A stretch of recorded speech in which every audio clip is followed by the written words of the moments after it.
وصلی وسلم علی رسول کریم اما بعد اعوذ باللہ من الشیطان الرجیم بسم اللہ الرحمن الرحیم قال اللہ تبارک و تعالی فی القرآن المجید والفرقان الحمید الا ان اولیاء اللہ لا خوف علیہم ولا هم یحزنون قال اللہ تبارک و تعالی وما أصابكم من مصيبة وبما كسبت أيديكم ويعفو عن كثير قال النبي صلى الله عليه وآله وسلم ولا عدوى ولا طيرة ولا هامة ولا سفر آمنت بالله صدق الله مولانا العظيم قال الله تبارك وتعالى في شأن حبيبه مخبرا وآمرا إن الله وملائكته يصلون على النبي يا أيها الذين آمنوا صلوا عليه وسلموا تسليما الصلاة والسلام عليك يا سيدي يا رسول الله وعلى آلك وأصحابك يا سيدي يا حبيب الله الصلاة والسلام عليك يا سيدي يا رحمة للعالمين محبت سے درود و سلام پیش کیجیے نبی مکرم صلی اللہ علیہ وآلہ وسلم نے ارشاد فرمایا زینوا مجالسکم بالصلاۃ نور یوم القیامہ اپنی محفلوں کو درود و سلام کے ساتھ مزین کرو آراستہ کرو یعنی درود و سلام پڑھو یہ آپ کا درود و سلام پڑھنا قیامت کے دن آپ کے لیے نور ہوگا محبت سے پڑھیے الصلاۃ والسلام علیک یا سیدی یا رسول اللہ وعلی آلک وأصحابك يا سيدي يا حبيب الله الصلاة والسلام عليك يا سيدي يا رحمة للعالمين وعلى آلك وأصحابك يا سيدي يا خاتم النبيين وعزیز سامعین و ناظرین جیسا کہ آپ سب احباب کو معلوم ہے کہ یہ محفل پاک 11ویں شریف کے حوالے سے انعقاد پذیر ہے خالق رب ازل کی عظیم بارگاہ میں دعا ہے کہ خالق رب ازل ہمارا یہاں بیٹھنا یہاں چل کر آنا جن احباب نے حصہ ملایا ان کا حصہ ملانا اپنی اس بارگاہ میں شرف قبولیت عطا فرمائے اللہ تبارک و تعالی نے قرآن مجید فرقان حمید میں ارشاد فرمایا الا ان اولیاء اللہ لا خوف علیہم ولا هم یحزنون خبردار بے شک اللہ کے جو ولی ہیں اللہ کے جو دوست ہیں اللہ کے جو پسندیدہ ہیں انہیں نہ کوئی خوف ہے اور نہ وہ غمگینہ ہوں گے اللہ والے ان کی پہچان کیا ہے حدیث قدسی ہے نبی مکرم صلی اللہ علیہ وآلہ وسلم نے ارشاد فرمایا کہ اللہ تبارک و تعالی ارشاد فرماتا ہے کہ میرا بندہ فرائض سے بڑھ کر کوئی ایسا عمل نہیں کہ وہ عمل کرے اور میرے قریب ہو جائے کیا مطلب کہ جو بندہ میرا قرب حاصل کرنا چاہتا ہے جو بندہ یہ چاہتا ہے کہ میں اللہ تبارک و تعالیٰ کے قریب ہو جاؤں اللہ تبارک و تعالیٰ مجھے اپنے قریب کر دے وہ فرائض ادا کرے اس کے آگے ارشاد فرمایا کہ جو بندہ نوافل پڑھتا ہے یہاں تک کہ وہ میرے قریب ہو جاتا ہے وہ اتنا میرے قریب ہو جاتا ہے کہ میں اس کے ہاتھ بن جاتا ہوں جس کے ساتھ وہ کام کرتا ہے وہ اتنا میرے قریب ہو جاتا ہے کہ یہاں تک کہ میں اس کے کان بن جاتا ہوں جس کے ساتھ وہ سنتا ہے وہ اتنا میرے قریب ہو جاتا ہے کہ میں اس کی زبان بن جاتا ہوں جس کے ساتھ وہ بولتا ہے وہ اتنا میرے قریب ہو جاتا ہے کہ میں اس کے پاؤں بن جاتا ہوں جس کے ساتھ وہ چلتا ہے اب آپ کہیں گے اس کی کوئی مثال سیدنا عمر فاروق رضی اللہ تعالی عنہ کا زمانہ ہے آپ منبر پر خطبہ ارشاد فرما رہے ہیں اور ایک لشکر بھیجا ہوا ہے جنگ کرنے کے لیے وہاں ایک پہاڑی تھی جس کی طرف دشمن حملہ کرنا چاہتے تھے آپ نے خطبے کے دوران ہی فرمایا یا ساریہ الجبل اے ساریہ پہاڑ کی طرف دیکھیے سامنے جو مجمع تھا وہ دیکھنے لگا آپ نے یہ 3 دفعہ کلمات دہرائے 3 دفعہ فرمائے یا ساریہ الجبل یا ساریہ الجبل سامنے جو مجمع تھا وہ پریشان ہوا کہ یہاں کوئی پہاڑی بھی نہیں ہے، یہاں کوئی ساریہ نام کے آدمی بھی نہیں ہے، حضرت عمر فاروق خطبہ کے دوران یہ کیوں کہہ رہے ہیں؟ بعد میں پوچھا گیا تو آپ نے فرمایا کہ ایسے جو لشکر گیا ہوا ہے اس سے پہاڑ کے پیچھے سے حملہ ہو رہا تھا، میں نے اس کی طرف رہنمائی کروائی ہے۔ صحابہ کہتے ہیں کہ جب وہ لشکر واپس آیا تو انہوں نے حضرت عمر فاروق رضی اللہ تعالیٰ عنہ کی بارگاہ میں حاضر ہو کر یہ عرض کیا کہ آپ کی مہربانی اگر اس وقت آپ ہمیں مخاطب کر کے یہ نہ کہتے کہ یا ساریہ الجبل، اے ساریہ پہاڑ کی طرف دیکھیے تو ہم برباد ہو جاتے۔ یہ ہے اللہ تبارک و تعالیٰ کا کام بننا اور ان کا سننا، ان کا آنکھیں بننا اور ان کا دیکھنا۔ حضور غوث اعظم ان کی تو کیا ہی شان ہے، وہ تو سب ولیوں کے بھی ولی ہیں، لیکن یہ سلسلہ چلتا آ رہا ہے اور چلتا رہے گا انشاءاللہ۔ 11ویں شریف کے حوالے سے انشاءاللہ قاری صاحب بھی آپ کو بتائیں گے، میں بھی آئندہ انشاءاللہ چند مرحوظات آپ کے سامنے پیش کروں گا۔ آج جس موضوع پر میں گفتگو کرنا چاہتا ہوں وہ ہے اس مہینے کے حوالے سے، یہ جو ماہ مکرم چل رہا ہے، سفر اور مظفر، اس کے حوالے سے چند رسومات جو غلط ہمارے درمیان پھیلی ہوئی ہیں، اس کے بارے میں چند مرحوظات آپ کے سامنے پیش کرنا چاہتا ہوں۔ میں نے آپ کے سامنے آیت نمبر سے پڑھی ہے سورۃ الشورى کی آیت نمبر 30، جس میں راوی ارشاد فرماتا ہے وَمَا أَصَابَكُم مِّن مُّصِيبَةٍ فَبِمَا كَسَبَتْ أَيْدِيكُمْ وَيَعْفُو عَن كَثِيرٍ۔ رب ارشاد فرماتا ہے کہ جو بھی تمہیں مصیبت پہنچتی ہے وہ تمہارے کیے ہوئے یعنی تمہارے اعمال کی طرف سے ہوتی ہے۔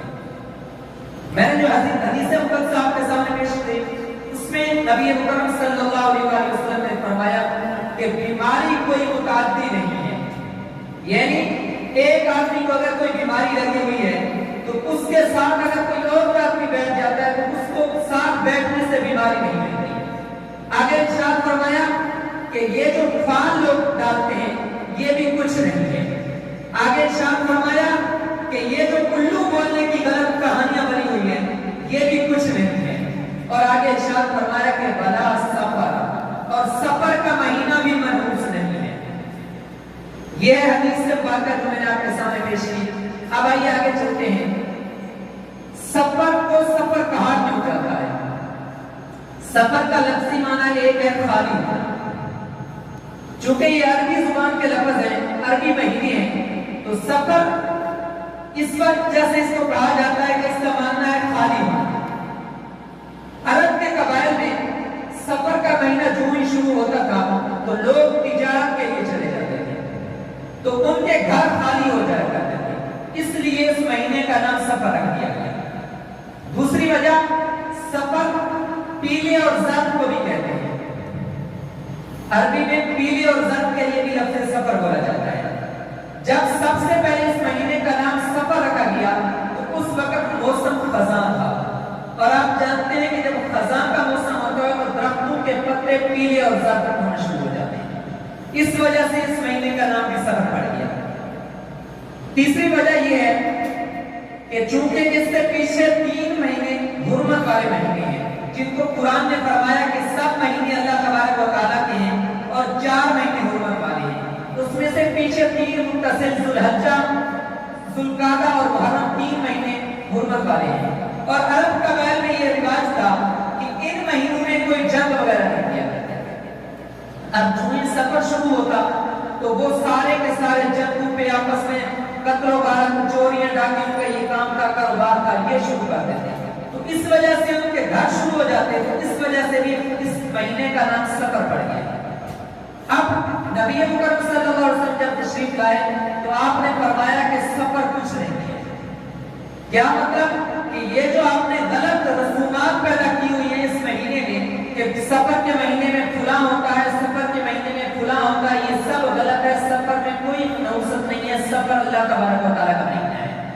اور حدیث پاک ہے ابو ہریرہ رضی اللہ تعالیٰ عنہ روایت فرماتے ہیں، نبی مکرم صلی اللہ علیہ وسلم نے ارشاد فرمایا کہ اے ابن آدم، آپ مجھے تکلیف دیتے ہو جب تم کسی زمانے کو برا کہتے ہو، اس لیے کہ سب زمانے کو پیدا کرنے والا میں ہوں، اور میں جانتا ہوں کہ کیا اچھا اور کیا برا ہے۔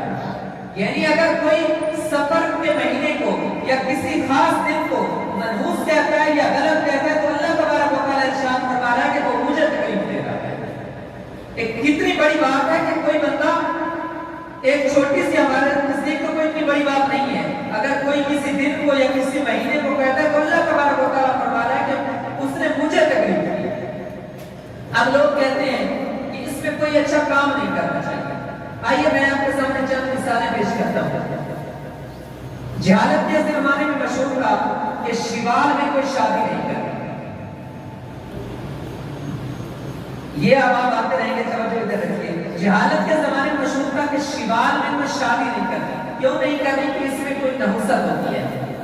ام المومنین عائشہ صدیقہ رضی اللہ تعالیٰ عنہا روایت کرتی ہیں کہ قسم ہے مجھے اس زمانے کی جس سے رب نے پیدا کیا کہ میرا نکاح بھی نبی اکرم صلی اللہ علیہ وسلم کے ساتھ شیوال میں ہوا اور رخصت بھی شیوال میں ہوئی۔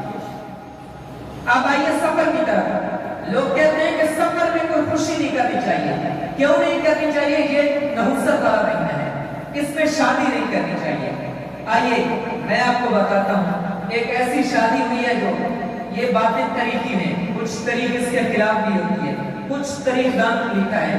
میں آپ کو ایسی شادی بتاتا ہوں، آپ سن کر حیران ہو جائیں گے کہ اگر یہ شادی کامیاب نہیں تو دنیا کی کوئی شادی کامیاب ہو ہی نہیں سکتی۔ اس ماہ مکرم میں حضور صلی اللہ علیہ وسلم نے بھی نکاح فرمایا زینب کے ساتھ۔ اور اگلی بات میں جو آپ کو بتانے لگا ہوں، اس ماہ مقدس میں مولا کائنات اور خاتون جنت کا بھی نکاح اسی ماہ مقدس میں۔ اب بتائیے اس سے بڑی بھی کوئی شادی ہے؟ ہمارے قریب نزدیک تو نبی اکرم صلی اللہ علیہ وسلم کے بعد اس سے بڑھ کر اور کوئی شادی نہیں ہے۔ اور لوگ کہتے ہیں شادی تو ہو گئی لیکن اولاد نہیں ہوتی۔ ان سے پوچھئے ذرا بتائیے حسنین کریمین سے بھی کسی کی کوئی اچھی اولاد ہے؟ لہذا یہ ہمارے بنائے ہوئے عقیدے ہیں، ہماری بنائی ہوئی باتیں ہیں۔ میں ایک مثال آپ کو سناتا ہوں۔ لوگ کہتے ہیں کہ یہ سامنے آج اس بندے کو دیکھا اس وجہ سے میرا کام نہیں ہوتا، آج اس بندے کو دیکھا۔ میں حدیث واقعہ کرتا ہے، اس آپ کے سامنے پیش کر چکا ہوں کہ حضور نے فرمایا یہ الو کوئی چیز نہیں ہے۔ عرب کے زمانے میں یہ معروف تھا کہ جو بندہ الو کو دیکھ لیتا وہ کہتا میں نے الو کو دیکھ لیا ہے لہذا میرا یہ کام نہیں ہوتا۔ آج بھی ہے کہ اگر کوئی کسی بندے کو دیکھ لیتا ہے تو اس کا اپنا کام اللہ تعالیٰ کی طرف سے ہوتا ہے۔ میں نے آپ کے سامنے آیت مبارکہ پڑھی کہ جس کو کوئی مصیبت پہنچتی ہے تو وہ اس کے اعمال کی وجہ سے ہوتی ہے۔ کام اللہ نے جو چاہنا ہے ہونا ہے، جو چاہنا ہے نہیں ہونا۔ کوئی بندہ کسی کو دیکھتا ہے تو وہ کہتا ہے کہ میں نے آج اس کے ساتھ ملاقات کی تو میرا کام نہیں ہوتا۔ ایک کتاب میں ایک واقعہ لکھا ہوا ہے کہ ایک آدمی تھا، اس کا رنگ کالا تھا، لوگ اس کو دیکھتے تھے، جو بھی اس کو دیکھتا تھا وہ کہتا تھا یہ منحوس ہے، جو بندہ اس کو دیکھے گا اس کا کام نہیں ہوگا۔ علاقے میں مشہور ہو گیا کہ یہ بندہ منحوس ہے۔ لوگوں نے بادشاہ کو شکایت کی کہ یہ جو کالے رنگ کا بندہ ہے یہ منحوس ہے، لہذا اسے یا تو قتل کروا دیا جائے یا اس ملک سے نکال دیا جائے۔ بادشاہ نے کہا میں آپ کی بات نہیں مانتا، اسے میری بارگاہ میں لے آؤ، کل صبح سب سے پہلے اس کی زیارت یعنی اس کو میں دیکھوں گا۔ ایسے ہی ہوا، اس آدمی کو بادشاہ کی بارگاہ میں لایا گیا۔ صبح جب بادشاہ نے اس آدمی کو دیکھا واپس گیا تو کیا دیکھتا ہے کہ اس کے جوتے میں ایک سانپ پڑا ہے اور اس کو ڈس دیتا ہے۔ بادشاہ تھا، اس کے پاس طبیب حکیم کے وہ لائے گئے، فوراً ٹھیک ہو گیا۔ بادشاہ نے فیصلہ کیا کہ واقعی یہ منحوس ہے، سب سے پہلے میں نے اس کو دیکھا ہے اور میرے ساتھ یہ ہوا ہے۔ فیصلہ یہی ہوا کہ اس کو ملک سے نکال دیا جائے۔ ایک کوئی اللہ کا نیک بندہ تھا اس کے غلاموں میں سے، اس کے جو قاصدین میں سے، اس نے کہا بادشاہ صاحب اگر اجازت ہو تو ایک چھوٹی سی گزارش میں بھی کر دوں۔ اس نے کہا کہیے۔ اس نے کہا اگر آپ محسوس نہ کریں تو آپ نے اس بندے کو دیکھا، آپ اس کو نکال رہے ہیں، اس بندے نے سب سے پہلے آپ کو دیکھا ہے، صبح کا بیچارہ قید ہے اور اب اس کو آپ وطن سے نکال رہے ہیں، لہذا آپ منحوس ہیں یہ دیکھیں۔ ایسے ہی ہوا، بادشاہ نے کہا آپ یہ میری غلطی ہے، اس کو آزاد کر دیا جائے۔ اس کے بعد اس کتاب میں لکھا ہے کہ کبھی بھی جس بندے نے بھی دیکھا ہے اس کا کام ہو جاتا تھا۔ اس بندے وہ کیا کا ایک ذہن بنا ہوا تھا کہ جو اس بندے کو دیکھے گا اس کا کام نہیں ہوگا۔ لہذا شریعت میں اس کی کوئی حقیقت نہیں ہے، کوئی دن یہ دن، یہ سال، یہ مہینے، یہ وقت سب اللہ تعالیٰ کے۔ ہاں کسی دن کو فضیلت حاصل ہے، دنوں کو فضیلت حاصل ہے۔ جمعہ کے لیے نبی اکرم صلی اللہ علیہ وسلم نے ارشاد فرمایا کہ یہ افضل دن ہے۔ سوموار کے دن کا نبی اکرم صلی اللہ علیہ وسلم روزہ رکھا کرتے تھے، اور صحابہ نے پوچھا یا رسول اللہ صلی اللہ علیہ وسلم آپ اس دن روزہ کیوں رکھتے ہیں؟ تو آپ نے فرمایا کہ میں اسی دن پیدا ہوا ہوں، اس وجہ سے۔ کچھ دنوں کو فضیلت ہے، لیکن کوئی دن منحوس خیال کرنا یا کسی آدمی کو یا کسی پرندے کو یا کسی بھی چیز کو، یہ جہلانہ رسومات ہیں۔ یہ نبی اکرم صلی اللہ علیہ وسلم کے تشریف لانے سے پہلے کے رسومات ہیں۔ نبی اکرم صلی اللہ علیہ وسلم تشریف لے آئے تو آپ نے ان کو ختم کر دیا۔ آج پھر ہم انہی رسومات کی طرف جا رہے ہیں۔ لہٰذا آج کا میرا یہی سبق ہے کہ کوشش کیجئے ان رسومات سے باہر نکلیے، قرآن و حدیث کا مطالعہ کیجئے۔ کیا قرآن و حدیث میں تمہیں کوئی ایسی بات ملتی ہے؟